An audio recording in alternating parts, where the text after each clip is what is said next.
Buenas tardes, jóvenes. ¿Cómo están? Vamos a empezar. Buenas tardes. Vamos a hablar de eventos adversos que pueden suceder en cirugía y electricidad y obviamente cómo prevenirlos.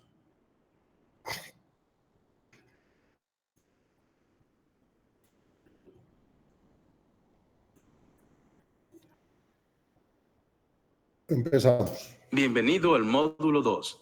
Mecanismos y prevención de eventos adversos del curso en línea de FUSE. Tras completar este módulo, debería poder identificar las medidas generales para proteger a los pacientes de la unidad electroquirúrgica, los mecanismos que pueden provocar lesiones electroquirúrgicas, las circunstancias, los mecanismos y la prevención de lesiones relacionadas con los métodos dispersivos, el acoplamiento directo, los fallos de aislamiento, la activación accidental del electrodo activo, la extensión térmica directa del electrodo activo, el sitio alternativo, el acoplamiento capacitivo, corriente inducida, el calor residual de la punta del instrumento, el acceso de un solo puerto relacionado con la energía, las circunstancias en las que los cirujanos y otros miembros del equipo pueden sufrir quemaduras, los peligros de los productos derivados y el humo producido durante una electrocirugía, las circunstancias que pueden provocar un incendio en el quirófano y estrategias de prevención, las circunstancias, mecanismos y prevención de fuegos relacionados con la traqueotomía, las circunstancias, mecanismos y prevención de fuegos por preparación de alcohol, cómo responder a un incendio en el quirófano, problemas que ocurren cuando se usan múltiples dispositivos de energía, cómo informar y manejar un evento adverso con un dispositivo y cumplir las normativas. La unidad electroquirúrgica ESU debe configurarse y usarse correctamente para reducir el riesgo de eventos adversos en el quirófano. Se deben seguir medidas básicas para proteger a los pacientes. El personal de quirófano y el cirujano deben inspeccionar la ESU antes del procedimiento por si estuviera dañada. El equipo debe discutir los ajustes que se emplearán antes de comenzar el procedimiento y garantizar que la alarma sonora de activación está al nivel correcto y que se usa la menor potencia posible para el efecto tisular deseado. Los mecanismos que pueden causar lesiones pueden agruparse en 3 categorías: electrodo dispersivo, desvío de la corriente y electrodo activo. Los electrodos dispersivos pueden despegarse parcialmente y provocar quemaduras. Las lesiones por desvío de la corriente pueden producirse por un fallo de aislamiento, acoplamiento directo, acoplamiento capacitivo y lesiones en sitios alternativos. Las lesiones de los electrodos activos ocurren con la activación accidental y extensión directa.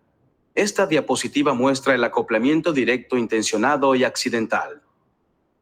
En un caso, el electrodo activo está en contacto con el forceps para sellar un vaso pequeño, un ejemplo de acoplamiento directo intencionado. Sin embargo, el forceps está en contacto con el retractor, lo que causa acoplamiento directo accidental y una posible lesión. El electrodo activo tiene una pequeña superficie de contacto con alta densidad de corriente. Por el contrario, el electrodo dispersivo tiene una gran superficie, por lo que la densidad de corriente es baja. Para que el electrodo dispersivo funcione bien, el contacto debe hacerse sobre un área de tejido de gran tamaño y con baja impedancia. Deben evitarse zonas como prominencias óseas, implantes metálicos, zonas vellosas, cicatrices, áreas adyacentes a conductores o electrodos y puntos de presión. El equipo quirúrgico debe seguir las instrucciones del fabricante para usar el electrodo dispersivo. La mayoría de las ESU modernas utilizan un electrodo dispersivo de 2 zonas. Esto es importante porque la impedancia se vigila en ambos contactos independientemente. El sistema de la ESU está diseñado para dejar de aplicar energía si el electrodo dispersivo se desconecta parcialmente, lo cual reduce el riesgo de lesión al paciente. Esta diapositiva muestra una lesión por acoplamiento directo accidental. Es importante que el cirujano y su equipo conozcan los instrumentos que pueden tomar contacto involuntariamente con el electrodo activo. Así, podrán evitar lesiones tanto del paciente como de ellos mismos. Un ejemplo de acoplamiento directo son los arcos entre metales. La corriente puede crear un arco entre el electrodo activo y cualquier metal, incluidos los instrumentos, pinzas y grapas. La temperatura resultante de los arcos entre los metales de una línea de grapas puede llegar a 1000 grados centígrados. ¿Cómo puede subir tanto la temperatura? Como vimos en el módulo 1, el efecto térmico está relacionado con la densidad de la corriente, que es la potencia total por unidad de área de contacto con el tejido. En circunstancias normales, cuando el electrodo activo toca el tejido, la desecación afectará el flujo de corriente, limitando su concentración y cambio de temperatura. Así que para crear temperaturas altísimas, como 1000 grados, debe haber una alta corriente continua y un área de contacto mínima. Esto puede ocurrir cuando se crea un arco de corriente a la línea de grapas metálicas. ¿Cómo? El metal es un buen conductor, por lo que si hay suficiente potencia para mantener un arco continuo a una grapa, la fila de grapas metálicas crea una trayectoria con baja resistencia que permite que la corriente aumente drásticamente.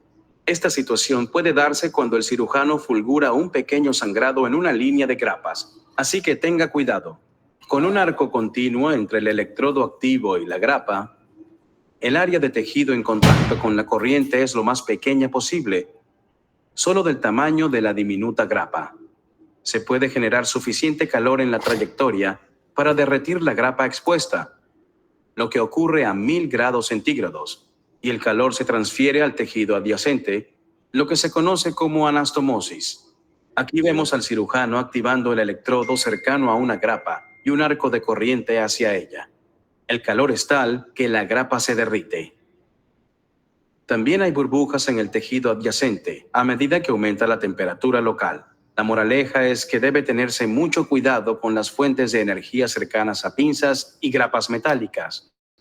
Quemar una línea de grapas puede causar una descomposición demorada e irreconocible de tejido y una fuga anastomótica.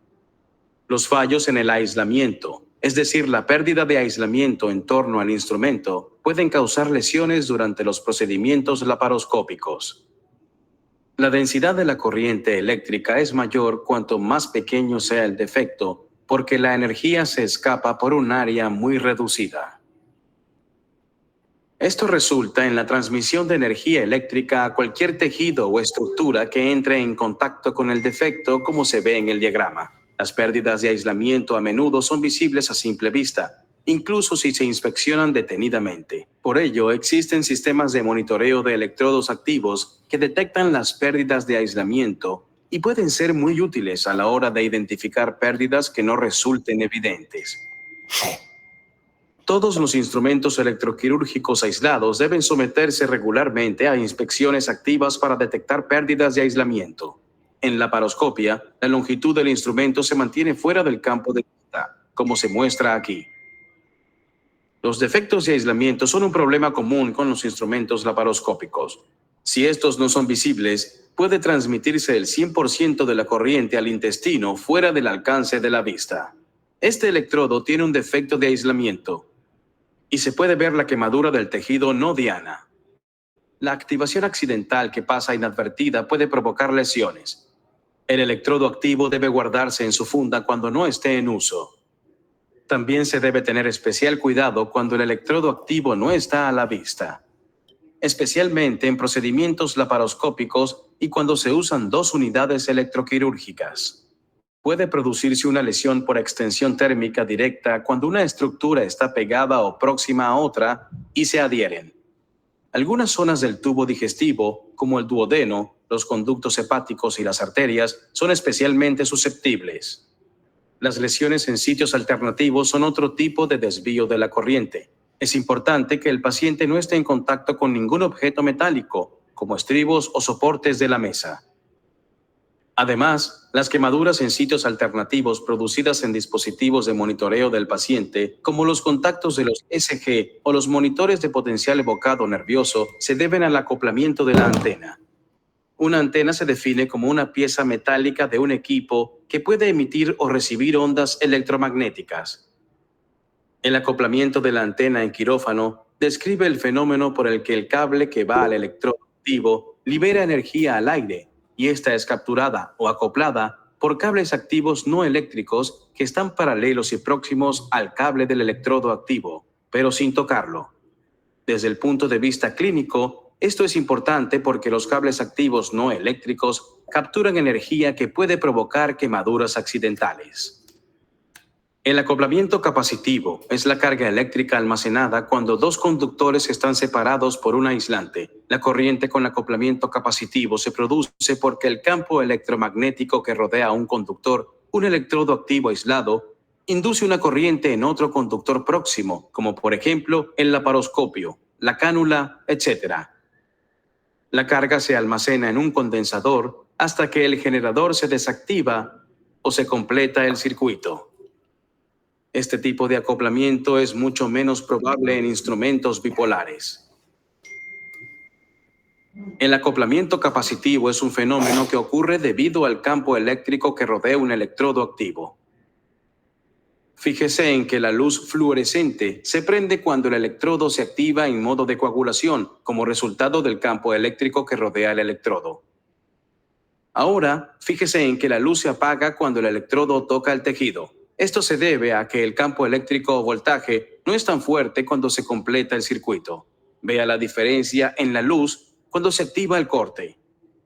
Este modo tiene un voltaje menor con un campo eléctrico más débil.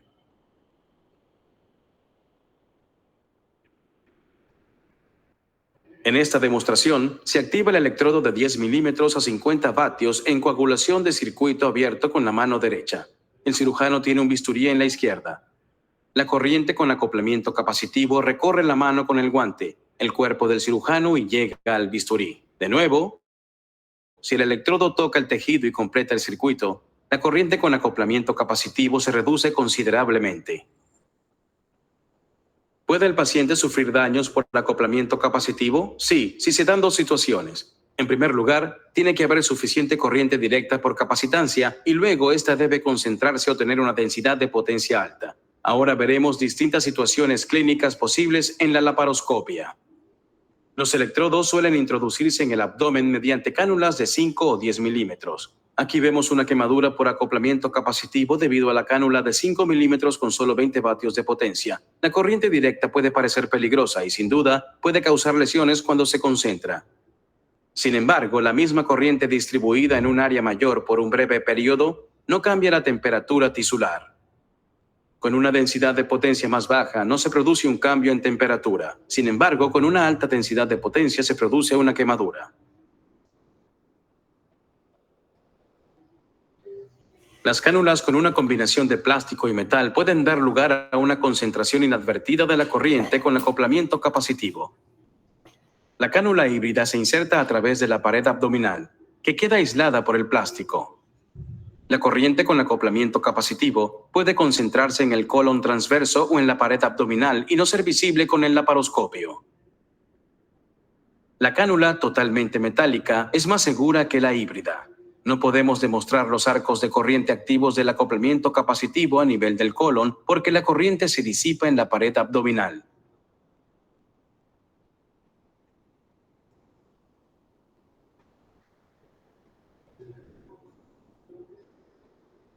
Aquí vemos otro posible problema. Se trata de un ancla de plástico desechable. Si se coloca el ancla no conductora sobre una cánula metálica, creamos una situación en la que el acoplamiento capacitivo puede provocar una lesión. Hemos aislado la pared abdominal y concentrado la corriente directamente en el colon transverso.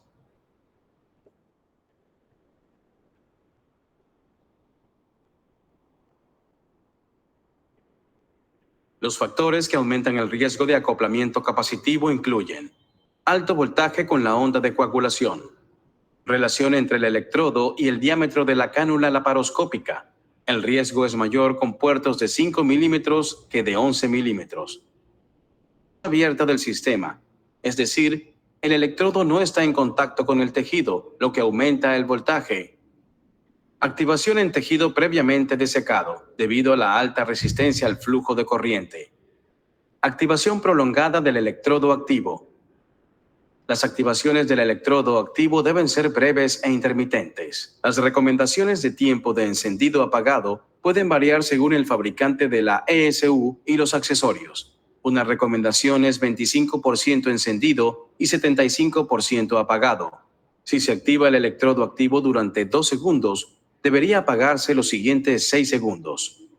Algunos ejemplos con potencial de alto riesgo incluyen un cable electroquirúrgico activo enrollado en una pinza, como una pinza para gasas, una prótesis metálica de cadera, un instrumento electroquirúrgico aislado que esté mojado, una cánula metálica enrollada en un instrumento electroquirúrgico activo o una cánula metálica con mango de plástico. Esta diapositiva muestra una imagen térmica de un instrumento bipolar avanzado. El calor residual puede presentar un riesgo importante de daño tisular, dependiendo del tejido meta. Por ejemplo, la hoja activa de un dispositivo ultrasónico puede alcanzar 300 grados centígrados y mantener una temperatura mayor a 60 grados hasta 45 segundos después de la activación. Para prevenir lesiones por calor residual, debe activarse el dispositivo con cuidado bajo visualización directa y evitando manipular y diseccionar tejidos sin haber dejado que éste se enfríe. La laparoscopia de un solo puerto puede aumentar el riesgo de lesión térmica debido a que las zonas 2 y 3 no suelen estar a la vista y los instrumentos están más próximos entre sí. Puede inducirse corriente en un tejido cercano al tocar un conductor cercano. La zona de la lesión eléctrica no siempre es evidente de inmediato cuando se realiza una inspección visual y, de hecho, puede manifestarse de 24 a 72 horas después. No es de extrañar que muchos de los mecanismos que suponen un riesgo de lesión electroquirúrgica para los pacientes también lo sean para los cirujanos y miembros del equipo, puesto que también pueden formar parte del circuito eléctrico. Las lesiones del personal son posibles si la densidad de corriente es alta. Esto puede ocurrir cuando hay defectos en los guantes quirúrgicos, El 15% de los guantes quirúrgicos nuevos tiene agujeros. Esta cifra aumenta al 50% tras una cirugía, por lo que el cirujano es susceptible a lesiones de extensión térmica directa. Otros mecanismos que pueden causar lesiones incluyen: un alto voltaje puede superar la capacidad aislante de los guantes. La resistencia de los guantes puede disminuir con el tiempo y la exposición a sales al sudar. El riesgo puede reducirse usando 2 pares de guantes más gruesos, un ajuste de voltaje menor, por ejemplo, en modo de corte, y disparos de energía cortos. El humo es un producto derivado de cualquier dispositivo electroquirúrgico. El efecto adverso más evidente es que interfiera con la visualización en una laparoscopia. La columna de humo contiene varios productos derivados que pueden ser problemáticos para el equipo quirúrgico, como vapores y gases tóxicos como el benceno, el cianuro de hidrógeno y el formaldehído, sustancias químicas e irritantes que pueden ser mutagénicas o cancerígenas, bioaerosoles, incluidos fragmentos sanguíneos, virus y metahemoglobina y carboxihemoglobina en las laparoscopias. A veces, las altas concentraciones de humo pueden provocar irritación ocular y respiratoria en el personal de atención de la salud. No se han documentado casos de cáncer por exposición al humo del quirófano. Las mascarillas quirúrgicas tradicionales solo filtran hasta unos 5 micrones, mientras que el 77% del contenido del humo quirúrgico mide 1.1 micrones o menos. La principal precaución para prevenir la exposición al humo quirúrgico es la evacuación local. Esta puede lograrse usando un sistema central de evacuación de humo, uno portátil, una campana succionadora en la pared con un filtro incorporado o un sistema de evacuación laparoscópica mediante filtros. La otra prevención posible es el uso de mascarillas quirúrgicas de alta filtración. En una electrocirugía, los 3 factores que deben combinarse para que se produzca un incendio son una chispa, una fuente de combustible y un oxidante. Esta animación muestra una quemadura facial que se produjo durante un procedimiento de anestesia local de la cara.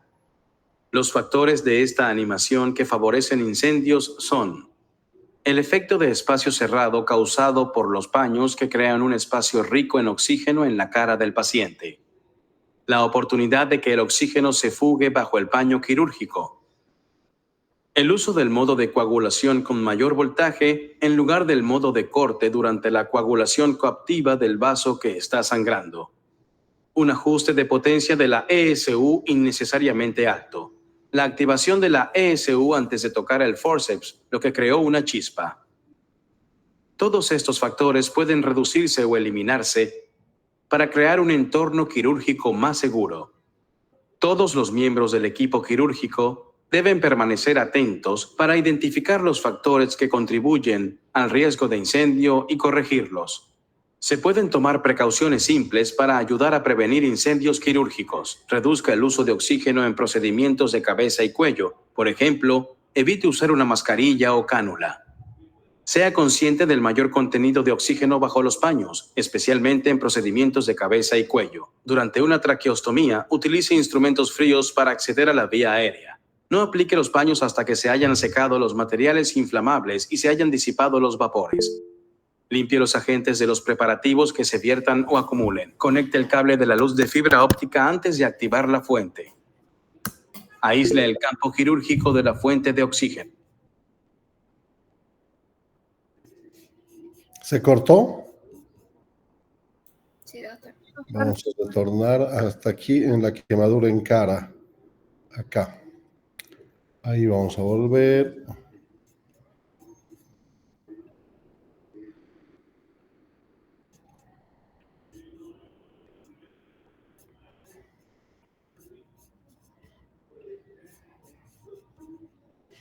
En lugar del modo de corte durante la coagulación coactiva del vaso que está sangrando. Un ajuste de potencia de la ESU innecesariamente alto. La activación de la ESU antes de tocar el forceps, lo que creó una chispa. Todos estos factores pueden reducirse o eliminarse para crear un entorno quirúrgico más seguro. Todos los miembros del equipo quirúrgico Deben permanecer atentos para identificar los factores que contribuyen al riesgo de incendio y corregirlos. Se pueden tomar precauciones simples para ayudar a prevenir incendios quirúrgicos. Reduzca el uso de oxígeno en procedimientos de cabeza y cuello. Por ejemplo, evite usar una mascarilla o cánula. Sea consciente del mayor contenido de oxígeno bajo los paños, especialmente en procedimientos de cabeza y cuello. Durante una traqueostomía, utilice instrumentos fríos para acceder a la vía aérea. No aplique los paños hasta que se hayan secado los materiales inflamables y se hayan disipado los vapores. Limpie los agentes de los preparativos que se viertan o acumulen. Conecte el cable de la luz de fibra óptica antes de activar la fuente. Aísle el campo quirúrgico de la fuente de oxígeno.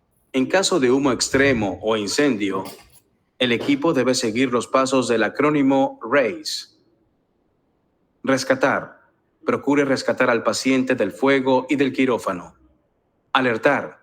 Alerte al personal cercano. Active la alarma de incendios y llame a los bomberos. Confinar. Aísle la sala. Cierre las puertas, cierre las válvulas médicas de gases, los evacuadores de humo automáticos y corte la corriente en la sala. Evacúe la sala del incendio y, de ser necesario, el ala de cirugía. En caso de incendio, detenga el flujo de gases de respiración del paciente antes de desconectar el circuito respiratorio. Retire todos los materiales ardientes o quemados del paciente, tanto de la piel como del interior.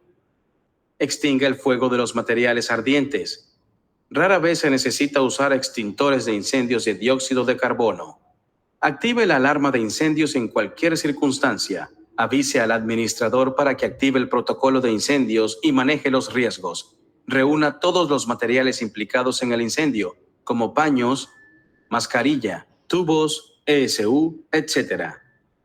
Una vez esté controlado el incendio, restablezca la respiración del paciente. Utilice aire ambiente, nunca oxígeno. Controle los daños del paciente. La mayoría de los posibles problemas relacionados con los procedimientos electroquirúrgicos pueden evitarse siguiendo estas pautas. Utilice un sistema de cánulas completamente metálico, en lugar de con componentes mixtos de metal y plástico. Inspeccione el aislamiento cuidadosamente. Use el ajuste del generador más bajo posible para lograr el efecto tisular deseado. Use un modo de bajo voltaje como el de corte. Evite la activación al aire o los arcos de corriente. Active el dispositivo en intervalos cortos e intermitentes en lugar de prolongados. Utilice la tecnología disponible, como generadores de respuesta tisular para reducir el acoplamiento capacitivo o un monitor del electrodo activo para minimizar el riesgo de lesión por fallo de aislamiento y el acoplamiento capacitivo. Limpie con frecuencia la punta del electrodo, retirando las escaras, que aumentan la impedancia y pueden crear arcos. No ate los cables de distintos instrumentos ni los enrolle en instrumentos metálicos en contacto con el paciente. Guarde el electrodo que no esté usando en una funda aislante. Esta diapositiva muestra un marco para manejar eventos adversos relacionados con dispositivos en el quirófano.